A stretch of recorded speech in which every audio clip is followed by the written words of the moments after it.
The pine trees swayed violently as thunder cracked overhead, echoing through the valley like a cannon blast. Rain battered the tin roof of Jake's cabin, a humble wooden structure nestled deep in the forested hills outside Pine Creek.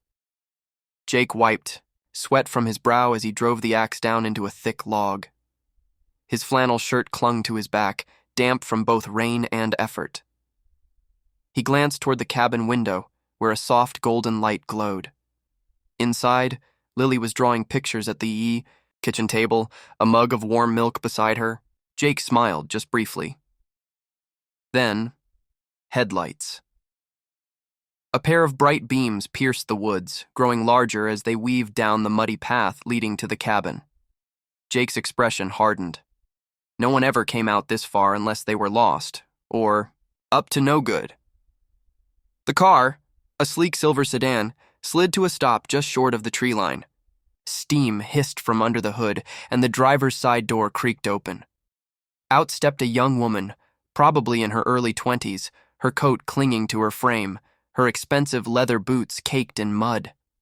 Her hair stuck to her face, and she squinted through the rain. "Hello?" she called out, her voice shaking, maybe from the cold, maybe from fear. "Sorry, my car. It just died. No cell signal." Jake didn't respond right away. He sized her up, city clothes, trembling. Hands, mascara running from the rain. She didn't look dangerous, but he had Lily to think about. "I saw your light. I didn't know where else to go," she added, hugging her arms across her chest. Jake sighed and tossed the axe into the chopping stump. "You can come in," he said finally. "Just for the night. Couch is all I got." The girl nodded, too relieved to speak. Jake led her up the steps and opened the door. "Lily," he called inside, wiping his boots on the mat. "We've got a guest." Inside the warmth, the girl stood awkwardly by the door, dripping on the wooden floor. "I'm Claire," she said softly. Jake looked at her again. Something about her didn't quite fit here, but he offered a dry towel and pointed to the couch. "Name's Jake. This is Lily. Don't worry. We've seen worse storms out here." Claire gave a grateful smile. "Thank you. Really." As thunder rumbled again and the rain drummed harder on the roof, Jake closed the door behind her. For now, the stranger was just a girl in need, and he was the kind of man who helped when he could, even if her boots probably cost more than his truck. The smell of wood smoke and beef stew filled the small cabin, blending into something warm and comforting. Jake stirred the pot on the stove while sneaking glances at the girl sitting cross-legged on the rug by the fireplace. Claire had changed into one of his old flannel shirts, comically oversized, and a pair of Lily's spare pajama pants which barely reached her ankles. Her wet clothes hung near the fire, dripping onto a towel. Lily sat beside her, clutching a worn stuffed rabbit. She studied Claire with wide-eyed curiosity. "You talk funny," Lily declared, her voice as innocent as a sunrise. Jake winced. "Lily!" "No, it's okay," Claire said, laughing gently. "I get that a lot." "You sound like the people in those shows Daddy doesn't let me watch," Lily added, eyes narrowing like a detective. Claire raised her eyebrows. "Oh yeah? Which shows?" "The fancy ones, where everyone drinks wine and whispers secrets." Claire laughed again, a genuine sound that softened the tense lines in her face. Jake watched from the kitchen, surprised at how easily she connected with his daughter. He'd met people from the city before, passing tourists mostly, and they usually stiffened around Lily's bluntness. Not Claire. "You ever had stew made on a wood-burning stove?" Jake asked, breaking the moment as he brought over bowls. Claire shook her head. "Can't say I have." "Well, tonight's your lucky night." They sat at the small wooden table. Claire cradled the bowl with both hands, savoring the steam. Jake had noticed how she hadn't asked for anything, hadn't complained once. She even helped Lily tie her shoes after dinner like she'd done it 100 times. "Thank you," Claire said after the first bite. "This is actually amazing," Jake smirked. Don't sound so surprised. I'm not, it's just... She trailed off and looked down. You don't expect kindness from strangers anymore. Not real kindness, anyway. Jake looked at her for a long moment. Well, maybe you're hanging out with the wrong strangers. Claire smiled, and for a second her mask slipped. There was something in her eyes, something tired, maybe even scared, but she quickly blinked it away.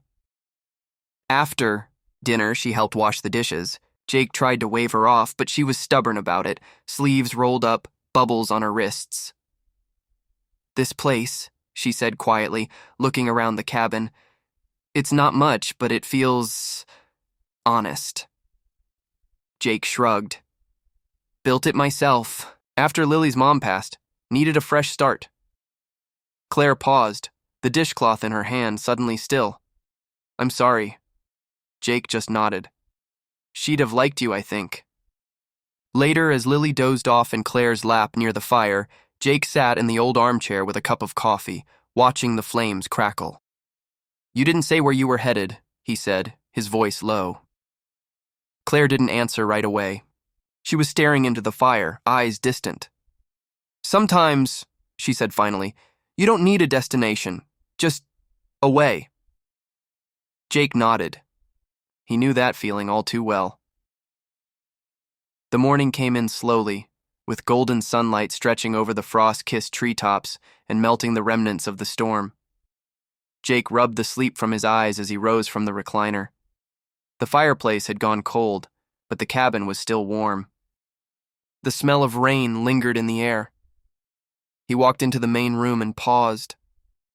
The couch was empty. Claire's folded blanket sat neatly on the armrest. A coffee mug, his favorite, rested on the table, rinsed and turned upside down to dry. On top of it, a folded piece of paper with his name written in small, tidy handwriting. Jake opened it, frowning. Jake, thank you for letting a stranger in. You didn't ask who I was or what I was running from, and that meant more than you know. I left early. I didn't want Lily to see me go. Be well. Claire. He read the note twice, then again. His gut told him something was off, not in a dangerous way, just incomplete. He stepped out onto the porch, the early sun casting long shadows across the trees. His breath puffed out in the cool air. Then he heard it. Voices. Distant. Male. Jake squinted down the dirt path. A black SUV was parked at the edge of the forest road, a far cry from Claire's broken-down sedan. 3 men in black coats stood nearby. One had an earpiece, speaking into a radio. Another was looking around, scanning the tree line like they were searching for something. Or someone. Jake walked down the path slowly, cautiously. As he approached, one of the men spotted him and stepped forward. Sir, he said briskly. His tone clipped and professional.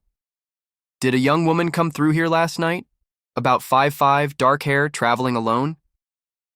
Jake hesitated. Maybe. Why?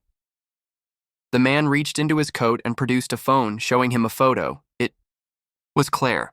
Only not the way she looked last night. This version was polished, posed, dressed in high fashion, smiling beside a stern-looking older man in a tuxedo. Jake's brow furrowed. Who is she? The man didn't blink. Claire Hawthorne. She's the daughter of Richard Hawthorne, CEO of the Hawthorne Group. Jake stared blankly. She's worth hundreds of millions, the man added. Been missing since yesterday afternoon. Ran off after a family dispute. We've been tracking her. Phone, but it went dead around here. Jake exhaled slowly. The pieces clicked into place. The car, the clothes, the way she avoided questions, the sadness in her eyes. She stayed the night, he said. She was cold, lost. I didn't know who she was. The man nodded, almost respectfully. She's safe now. Thank you for looking out for her. Jake watched as Claire emerged from the trees a few yards away. She'd changed. Again. Her makeup was fresh, her hair pulled into a sleek ponytail. But her eyes, those hadn't changed.